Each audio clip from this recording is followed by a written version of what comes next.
الحمد لله رب العالمين والصلاة والسلام على سيد المرسلين أما بعد فأعوذ بالله من الشيطان الرجيم بسم الله الرحمن الرحيم الصلاة والسلام عليك يا رسول الله وعلى آلك وصحابك يا حبيب الله. آج جمعۃ المبارک کا دن ہے، یوم الجمعہ، 12 شوال 1441 ہجری، 5 جون 2020.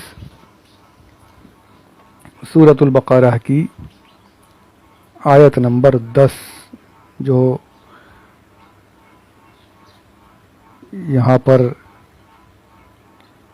اس کا پہلا آڈیو آپ کی خدمت میں بنا رہا ہوں میں.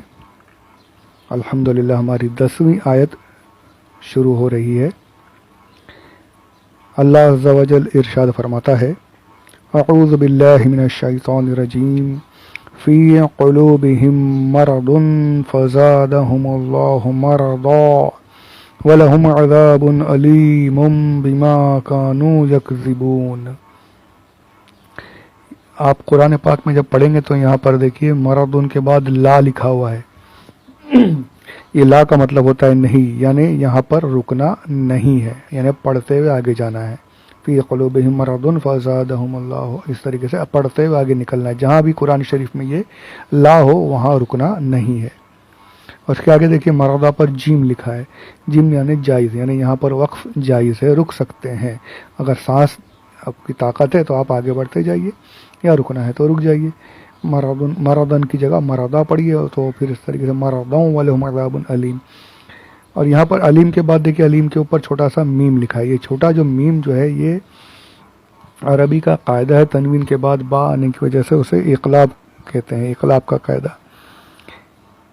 تو اسے تنوین یا نون ساکن، اب یہ بہت اتنی ڈیٹیل میں تو نہیں جاؤں گا. یہ میم مطلب اب اس کو علیمن کی جگہ با میں ملا کے اس کو علیمم پڑھیں گے.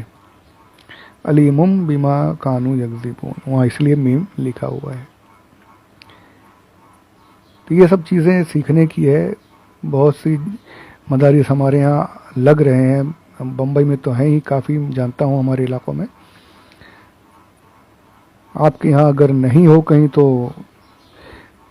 مسجد کے امام صاحب وغیرہ سے مل کر، کسی عالم سے مل کر قرآن پاک صحیح پڑھنے کی، سیکھنے کی کوشش ضرور کریں، ضرور سیکھیں، بہت ضروری ہے. تو آئیے اس آیت کے ترجمے کی طرف. فی قلوبہم مرض فزادہم اللہ مرضا ولہم عذاب علیم بما کانوا یکذبون. ان کے دلوں میں بیماری ہے تو اللہ نے ان کی بیماری اور بڑھا دی، اور ان کے لیے دردناک عذاب ہے بدلہ ان کے جھوٹ کا. یہ کنز ایمان شریف کا ترجمہ تفسیر نعیمی صاحب کی خدمت میں نے پیش کیا ہے. اب اس کے بارے میں اس آیت سے پچھلی آیت کا تعلق کیا ہے. پچھلی آیتوں میں ہم نے سنا منافقین کی نشانیاں بتائی گئیں، ان کے بد عملی جو تھی وہ بتائی گئی کہ جھوٹ بولتے ہیں، ہم اللہ پر ایمان لائے، دھوکہ دینا چاہتے ہیں اللہ کو، رسول اللہ کو، مومن کو دھوکہ دینا چاہتے ہیں صلی اللہ علیہ وآلہ وسلم، عز و جل و صلی اللہ علیہ وآلہ وسلم. تو یہ بدعمالیاں جو کر رہے ہیں نا، یہ تو اس کی وجہ کیا ہے؟ یہ بدعمالیاں جو کر رہے ہیں اس کی وجہ، تو اب اس کی وجہ بتائی جا رہی ہے کہ ان کے دلوں میں مرض ہے، دلوں میں نفاق کی بیماری لگی ہوئی ہے، نفاق بھرا ہوا ہے ان کے دلوں میں. اس بیماری کی وجہ سے یہ حرکتیں کر رہے ہیں، جھوٹ بول رہے ہیں، دھوکہ دے رہے ہیں، دھوکہ دینا چاہتے ہیں اللہ کو. ایک تعلق یہ، دوسرا تعلق یہ بھی ہو سکتا ہے کہ جو انہوں نے بدعمالیاں کی ہیں تو اس کا انجام یہ ہے کہ ان کے دلوں میں نفاق کی بیماری لگ گئی. جو بدعمالیاں جو کر رہے ہیں تو ان برے اعمال کی بنا پر ان کے دلوں میں یہ نفاق کی بیماری لگ گئی. یہ تعلق ہے، دونوں تعلق ہو سکتے ہیں، اس طریقے سے لنک ہو سکتا ہے قرآن پاک کی پچھلی آیت کا جو منافقین کے بارے میں پہلے ہم سن چکے ہیں. اب آئیے اس کے الفاظ کی تفصیل جاننے کی کوشش کرتے ہیں. قلوب کا تو میں نے پہلے عرض کیا کافی تفصیل سے، دل کے بارے میں قلب کی جمع ہے قلوب، وہاں پر اگر آپ سننا چاہیں دوبارہ تو سن سکتے ہیں، یا نہیں سنا ہے تو وہاں سے سن سکتے ہیں۔ مرض، مرض یعنی جسے ہم ہماری زبان میں مرض کہتے ہیں، یہ دود جو ہے، یہ عربی میں دود ہے، ہمارے اردو میں زود پڑھتے ہیں، اس کا دھیان رکھنا ہے، لکھنے میں دونوں سیم ہے۔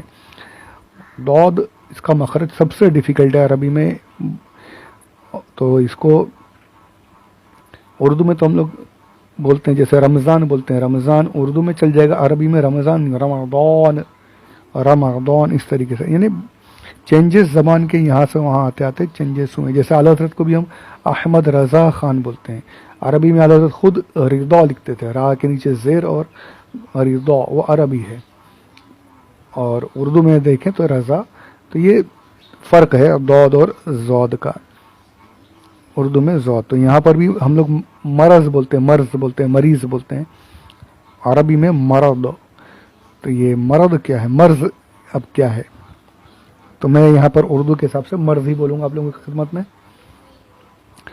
تو مرض کی تعریف جو ہے، مرض کسے کہتے ہیں، اسے سماعت فرمائیں۔ مرض کہتے ہیں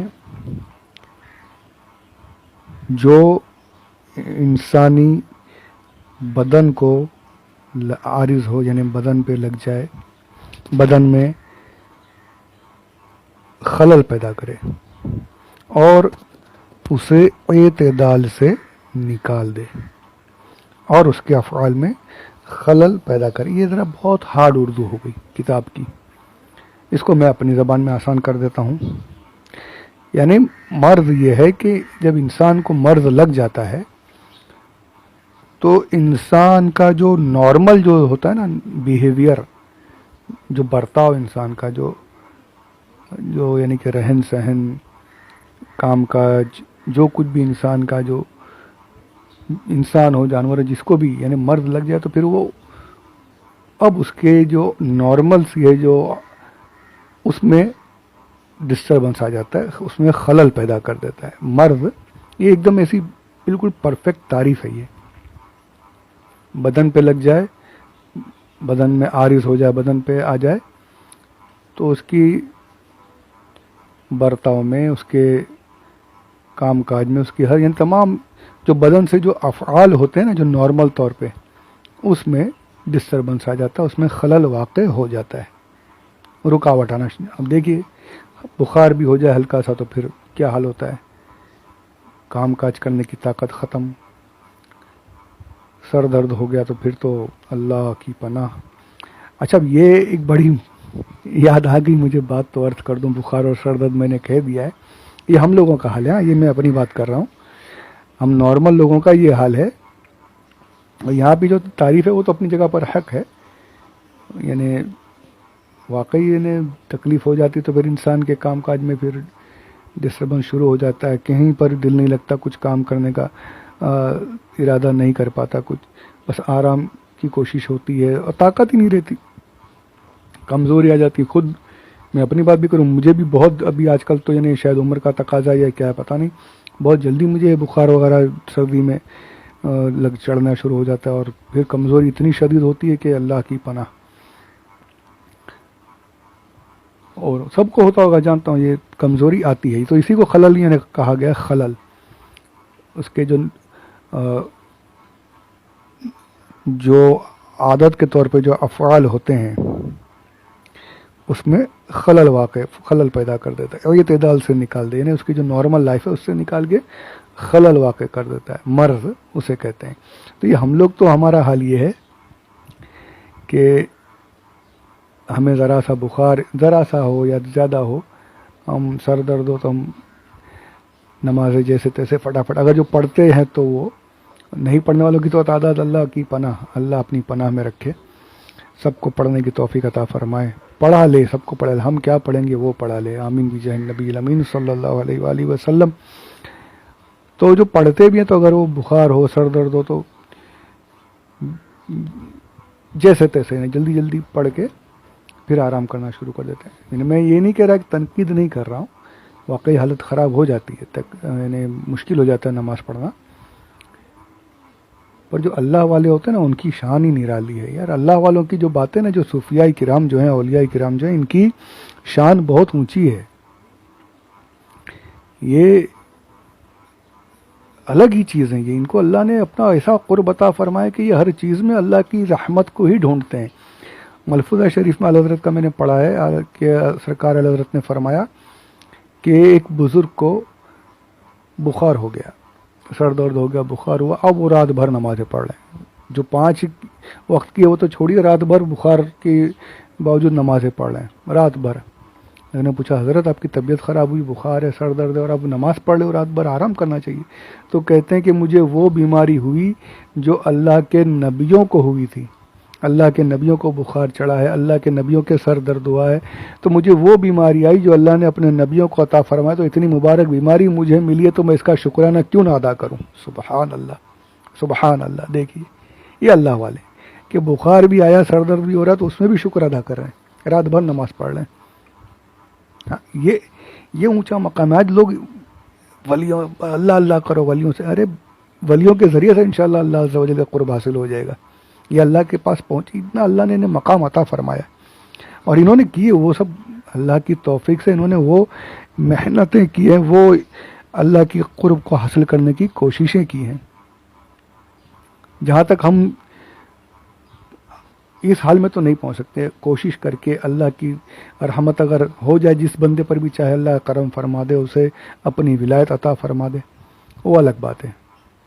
تو دیکھیے انہیں ہم لوگ, ہمارا حال مرض ہو جائے تو ہم بیٹھ جاتے ہیں, اور اللہ والے جب انہیں ایسا مرض ہو, بخار وغیرہ, تو وہ اللہ کی بارگاہ میں شکرانے ادا کرتے ہیں. الحمدللہ. تو یہ بات کہیں اور چلی گئی, بیچ میں آ گئی تھی. اللہ قبول کر, میں بیچ میں تو یہ بولتا ہی رہوں گا انشاءاللہ. اولیاء اکرام کی باتیں آئیں گی تو انشاءاللہ عرض کرتا رہوں گا. اپنے پاس تو کچھ ہے نہیں, ان کی محبت ہی ہے, ان کی نسبت ہی ہے کہ انشاءاللہ ان کے صدقے میں, ان کی دعاؤں سے انشاءاللہ ہماری مغفرت ہو جائے. میرا تو یہ بھائی عقیدہ ہے کہ اپنا تو اعمال بس اللہ ہی جانتا ہے, کتنے بدعمالیاں, کتنا کیا کچھ بھرا ہوا ہے. اللہ معاف کرے اپنے پیاروں کے صدقے میں, اور اللہ عز و جل اپنے پیاروں کے صدقے میں ہم سب کی مغفرت فرمائے. آمین بجاہ النبی الامین صلی اللہ علیہ وآلہ وسلم. تو یہ مرض کے بارے میں نے, اچھا یہ مرض جو ہے یہ جسم کا بھی ہوتا ہے اور روح کا بھی. تھوڑا ٹائم ہے. تو مرض جو ہے جسمانی ہوا تو یہ بخار, اور پھر جسمانی مرض جسم کو بیکار کرتا ہے, یعنی سست کر دے گا, جسم کی نشو و نما رک جاتی ہے. دیکھیے کیسے ذرا دیر میں لوگ جو ہے بالکل دبلے پتلے ہو جاتے ہیں, چہرہ پیلا پڑ جاتا ہے, اور اگر اللہ نہ کرے کوئی خطرناک مرض ہو گیا تو پھر وہ کہاں سے کہاں, یہاں تک کہ موت تک واقع ہو جاتی ہے. ایسے امراض بھی ہیں جیسے آج کل چل رہا ہے کورونا وغیرہ. تو مرض جو ہے دھیرے دھیرے نے انسان کی بدن کو سست کرتا ہے. انسان کے بدن میں جسمانی مرض حقیقی کہتے ہیں اسے, مرض حقیقی, یعنی جو حقیقت کا جو مرض ہے, جو ریئل بیماری ہے وہ جسم والی. تو اس سے یہ ہوتا ہے کہ جسم کی نشو و نما رک جاتی, جسم میں خلل واقع ہوتا ہے, جسم ڈسٹرب ہو جاتا ہے, اور اگر زیادہ بڑھ گیا مرض, علاج وغیرہ نہیں ہوا تو پھر وہ موت تک واقع ہو جاتی ہے. یہ ہے حقیقی مرض. اب ایک دوسرا ہوتا ہے مجازی مرض. مجازی یہ کدھر لگتا ہے؟ یہ روح کو لگتا ہے, یہ دلوں کو لگتا ہے. اب دیکھیے حسد, کینہ, بغض, دوسرے کے ترقی دیکھ کر جلنا, غیبت, یہ سب اندر بھرا رہتا ہے نا. جب جلنا کڑنا تو پھر یہ مرض جو بڑھتا ہے یہ روح کو لگ جاتا ہے. اب پھر روح کی نشو و نما نہیں ہوتی. روح کی نشو و نما کیا ہے؟ ایمان کی ترقی, اللہ کے قرب کے قریب پہنچنا, اللہ کے قرب کو حاصل کرنا. یا اچھا تکبر, ارے تکبر تو سب سے بڑا, تکبر تو سب سے بڑا. حدیث پاک آگے آئے گی انشاءاللہ, یاد رہا تو میں پیش کرتا ہوں. ابھی بتا دیتا ہوں کہ وہ فرمایا جھوٹ سے اور تکبر سے بچو. کہ جھوٹ جو ہے تمہیں نفاق کے دروازے پر پہنچا دے گا, تو تکبر اور جھوٹ کی مذمت بھی انشاءاللہ میں آگے پیش کروں گا.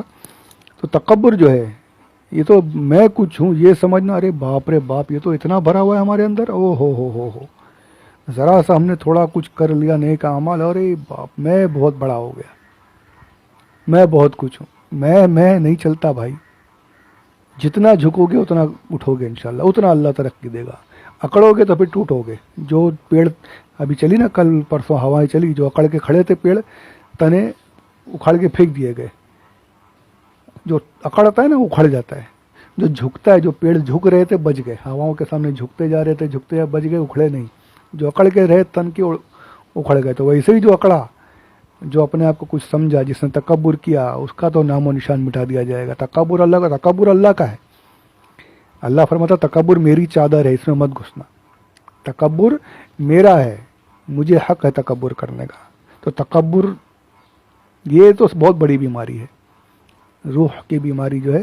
تو تکبر کرنے والے وہ اللہ کو پسند نہیں، اور پھر ان کا تو انجام بہت برا ہے. تو عاجزی اللہ کو پسند ہے، عاجزی کرنا ہے، جھکنا ہے، ہمیشہ ڈاؤن ٹو ارتھ بولتے ہیں نا، جھکتے رہنا، اپنے آپ کو ذلیل کرتے رہو. جو ذلیل ہوتا ہے اللہ اس کو اٹھاتا رہتا ہے. تو یہ دونوں بیماریاں، تو اللہ ہمیں تکبر سے بچائے، عاجزی اختیار کرنے کی توفیق عطا فرمائے، تمام بری بیماریوں سے بچائے. آمین بجاہ النبی الامین صلی اللہ علیہ وسلم. جسمانی بیماری سے جسم مردہ ہو جاتا ہے، جسم کی حالت خراب ہو جاتی ہے، موت بھی واقع ہو جاتی ہے. اور روحانی بیماری سے، دلوں کی بیماری سے ایمان کی طاقت نہیں رہتی، ایمان حاصل نہیں ہوتا. دھیرے دھیرے دھیرے دھیرے آدمی برائیاں کرتے کرتے جلتے کوڑتے یا تو نفاق تک پہنچ جاتا ہے یا کفر تک پہنچ جاتا ہے، اور پھر کفر یعنی روح کی موت، دلوں کی موت. تو اللہ یہ دونوں طرح کی بیماریاں انشاءاللہ اس کی تفصیل اور آگے میں عرض کرتا ہوں. کافی طویل ہو گیا، انشاءاللہ آگے دوسرے آڈیو میں سماعت فرمائیں.